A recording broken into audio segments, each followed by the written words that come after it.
We've got Douglas Boneparth. He is a bona fide wealth president. Doug, it's great to talk to you. I think a lot of people are trying to make sense of the markets right now after what we saw, especially yesterday, a bounce back earlier on Monday. And then here we are trying to make sense of this retail sector overall. But are you buying into this market right now?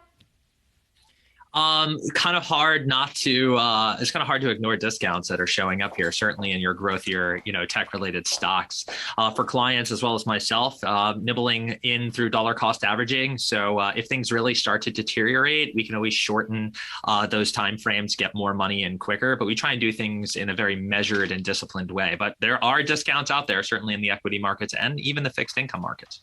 Doug, I mean, it's great to have you on the program during this time, just because, it sounds like there is a strategy to get in at this point. But at the same time, if you time the market in the beginning of the trading session or the end of the trading session, that's the difference between what could be 20 or 30%. So how volatile is it out there right now from your perspective? And how do you try to time it if you are trying to get in?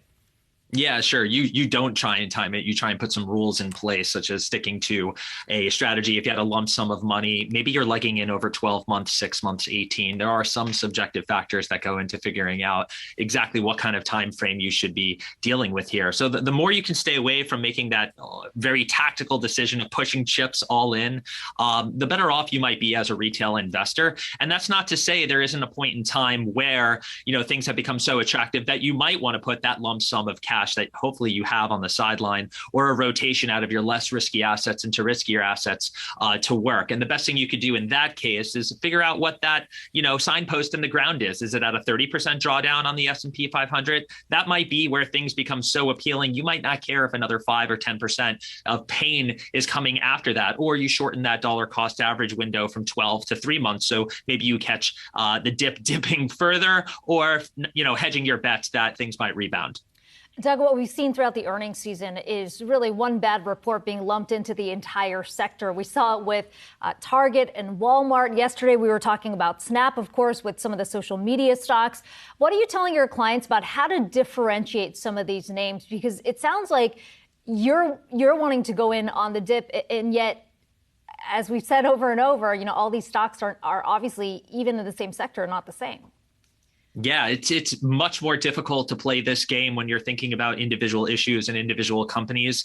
It could be scarier to go ahead and pick and place your bets on individual companies. I think there are a lot of quality companies out there that are looking attractive with discounts associated with them. But in practice, we're generally, looking at risk-adjusted portfolios, your classic 80-20, 60-40, even up to 100% equities, as the opportunities on rebalancing or allocating to. We try and take a lot of the guesswork out of investing and believe that what's right for most retail investors is to stick to low cost, index funds that, again, if you can stick to these strategies, good investors are made by, consistently investing in uptrends. Great investors are made by being able to do that same discipline in downtrends. That's where you're able to win the game and compound by sticking to things. So the easier it is to stick to something, generally, the more we agree with the strategy. Picking individual stocks, much more difficult to do that. All right, well, then if it's not in the stonks, then are there places to go in not stonks in terms of portfolio allocation here? Yeah, I mean, again, it's by most beaten up. You're looking at the NASDAQ 100 on a 30+%, drawdown, and you believe technology is still going to be a part of this world for the foreseeable future. There's discounts to be had there, and you can dive deeper in there and look at, some of your larger companies with stronger balance sheets. I like taking a look at free cash or just cash on the balance sheet. Scarier times for your, more VC-backed or, newcomers to the market that might only have so much liquidity and runway. That's scary in environments like these, but your stalwarts with huge cash allocations and free cash, that have come down 15, 20, and even 25%. These household names look kind of attractive to me right now. There's still maybe more pain to come. Again, starting to nibble and average into them is a way to hedge your bet.